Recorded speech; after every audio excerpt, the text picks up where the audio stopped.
Hi friends, welcome back to dream day channel. ಹಾಗೆ ಯಾರೆಲ್ಲ ನನ್ನ ಚಾನಲ್ಗೆ ಸಬ್ಸ್ಕ್ರೈಬ್ ಮಾಡಲಿಲ್ಲ, ಪ್ಲೀಸ್ ಸಬ್ಸ್ಕ್ರೈಬ್ ಮಾಡಿ ಸಪೋರ್ಟ್ ಮಾಡಿ. ನಾನಿವತ್ತು ಮುರುಮೀನಿನ ರೆಸಿಪಿ ಮಾಡ್ತಾ ಇದ್ದೇನೆ. ಇವತ್ತು ಮುರುಮೀನಿಗೆ ಕೆ ಜಿಗೆ 180 ರೂಪಾಯಿ ಇತ್ತು. ನಾನಿವತ್ತು ಅರ್ಧ ಕೆ ಜಿ ತಗೊಂಡಿದ್ದೇನೆ. ಅದಕ್ಕೆ 4 ಮೀನು ಸಿಕ್ಕಿದೆ. ನೋಡಿ, ಅದನ್ನೀಗ ಚೆಂದ ಮಾಡಿ ಕ್ಲೀನ್ ಮಾಡ್ತಾ ಇದ್ದೇವೆ. ನೋಡಿ ಎಷ್ಟು ಚೆಂದ ಇದೆ ಅಲ್ಲ, ಫಿಶ್ ತುಂಬ ಚೆಂದ ಇದೆ. ಇವತ್ತು ನೋಡಿ ಹೇಗೆ ಕ್ಲೀನ್ ಮಾಡೋದಂತ ಹೇಳಿ ತೋರಿಸ್ತಾ ಇದ್ದೇನೆ ಫ್ರೆಂಡ್ಸ್.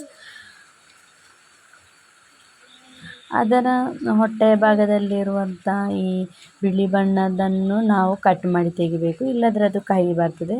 ಅಷ್ಟೊತ್ತಿಗೆ ನಾವಿಲ್ಲಿ ಮಸಾಲೆ ರೆಡಿ ಮಾಡಿ ಇಟ್ಕೊಳ್ಳುವ. ಮೆಣಸು ಹಾಗೆ ಕೊತ್ತಂಬರಿ, ಜೀರಿಗೆ ಹಾಗೆ ಕಾಯಿ ತುರಿ ತಗೊಂಡಿದ್ದೇನೆ. ಬೆಳ್ಳುಳ್ಳಿ, ಶುಂಠಿಯನ್ನು ಸಹ ತಗೊಂಡಿದ್ದೇನೆ. ಇದನ್ನಿನ್ನು ಚೆಂದ ಮಾಡಿ ಫ್ರೈ ಮಾಡುವ.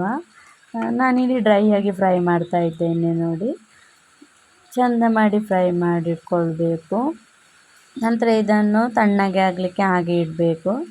ನಂತರ ನಾವು ಇದಕ್ಕೀಗ ಒಂದು ಸಣ್ಣ ತುಂಡು ಹುಣಸೆ ಹುಳಿಯನ್ನು ಸೇರಿಸಿ ಚೆಂದ ಮಾಡಿ ಗ್ರೈಂಡ್ ಮಾಡಿಟ್ಕೊಳ್ಳುವ.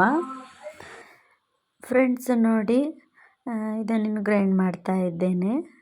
ನೋಡಿ, ಚೆಂದ ಸ್ಮೂತಾಗಿ ಗ್ರೈಂಡ್ ಆಗಿದೆ ಅಲ್ವಾ, ಚೆಂದಾಗಿದೆ. ಮಸಾಲೆ ಹೀಗೆ ಬರಬೇಕು. ನಂತರ ನಾನಿಲ್ಲಿ ಫಿಶನ್ನು ಮ್ಯಾರಿನೇಟ್ ಮಾಡಿದ್ದೇನೆ, ಅರಿಶಿನ ಮತ್ತು ಉಪ್ಪನ್ನು ಹಾಕಿ. ಅಷ್ಟೊತ್ತಿಗೆ ಇದಕ್ಕೆ ಬೇಕಾದಂಥ ಟೊಮೆಟೊ ಹಾಗೆ ಈರುಳ್ಳಿಯನ್ನು ಕಟ್ ಮಾಡಿಟ್ಕೊಂಡಿದ್ದೇನೆ ಫ್ರೆಂಡ್ಸ್. ಮತ್ತು ಗ್ಯಾಸ್ ಆನ್ ಮಾಡಿಬಿಟ್ಟು ಸ್ಟವಲ್ಲಿ ದೊಡ್ಡ ಬಾಣಲಿಟ್ಟು ಅದಕ್ಕೆ ಈ ಕಡ್ದಂಥ ಮಸಾಲೆಯನ್ನು ನಾನು ಆ್ಯಡ್ ಮಾಡಿಟ್ಟಿದ್ದೇನೆ. ಅದು ಚೆಂದ ಕುದಿ ಬರಬೇಕು. ಅದಕ್ಕೆ ಕುದಿ ಬಂದ ನಂತರ ನಾವಿಲ್ಲಿ ಈಗ ಚೆಂದ ಕಟ್ ಮಾಡಿದ್ದ ಈರುಳ್ಳಿಯನ್ನು ಮತ್ತು ಟೊಮೆಟೊವನ್ನು ಸೇರಿಸ್ತಾ ಇದ್ದೇನೆ. ಹಾಗೆ ಸ್ವಲ್ಪ ಅರಶಿನವನ್ನು ಸೇರಿಸ್ತಾ ಇದ್ದೇನೆ. ನಂತರ ಇದಕ್ಕೀಗ ರುಚಿಗೆ ತಕ್ಕಷ್ಟು ಉಪ್ಪನ್ನು ಸ್ವಲ್ಪ ಆ್ಯಡ್ ಮಾಡ್ತಾ ಇದ್ದೇನೆ, ಯಾಕೆಂದರೆ ನಾನು ಆಲ್ರೆಡಿ ಮೀನಿಗೆ ಹಾಕಿದ್ದೇನೆ ಉಪ್ಪು. ನಂತರ ನಾನಿಲ್ಲಿ ರೆಡಿ ಮಾಡಿಟ್ಟ ಫಿಶನ್ನು ಮ್ಯಾರಿನೇಟ್ ಮಾಡಿದ್ದನ್ನು ಅದಕ್ಕೆ ಮೆಲ್ಲಗೆ ಸ್ವಲ್ಪ ಸ್ವಲ್ಪ ಸೇರಿಸ್ತಾ ಇದ್ದೇನೆ.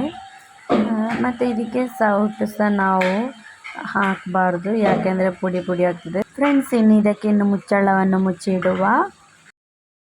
ಸ್ವಲ್ಪ ಹೊತ್ತು ಬಿಟ್ಟು ಮುಚ್ಚಳವನ್ನು ತೆಗೆದು ನೋಡುವ ಬೆಂದಿದ ಅಂತ. ನೋಡಿ, ಇಷ್ಟು ಚೆಂದ ಬೆಂದಿದೆ ಅಲ್ವಾ, ಚೆಂದ ಬೆಂದಿದೆ. ಈ ಮೀನಂತೂ ತುಂಬ ಟೇಸ್ಟ್ ಇದೆ. ನೋಡಿ, ಸೂಪರಾಗಿ ಬಂದಿದೆ.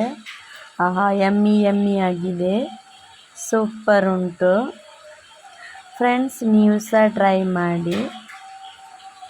ಹಾಗೆ ಫ್ರೆಂಡ್ಸ್, ನಾನು ಇದಕ್ಕೆ ಇಲ್ಲಿ ಇವತ್ತು ರಾಗಿಯ ಕಪ್ಪ ರೊಟ್ಟಿ ಸಹ ಮಾಡ್ತಿದ್ದೇನೆ. ಈ ಕಪ್ಪ ರೊಟ್ಟಿಯನ್ನು ಮಾಡಿದ ಈ ಮೀನು ಕರಿಗೆ ತುಂಬಾ ಚೆಂದಾಗಿದೆ. ನೋಡಿ, ರಾಗಿ ಕಪ್ಪ ರೊಟ್ಟಿ ಎಷ್ಟು ಚೆಂದಾಗಿ ಬಂದಿದೆ ಅಲ್ವಾ. ಹಾಗೆ ನೋಡಿ, ಟೇಸ್ಟ್ ಮಾಡಿ ನೋಡುವ. ವಿಡಿಯೋ ವಾಚ್ ಮಾಡಿದ್ದಕ್ಕೆ ತುಂಬ ಧನ್ಯವಾದಗಳು.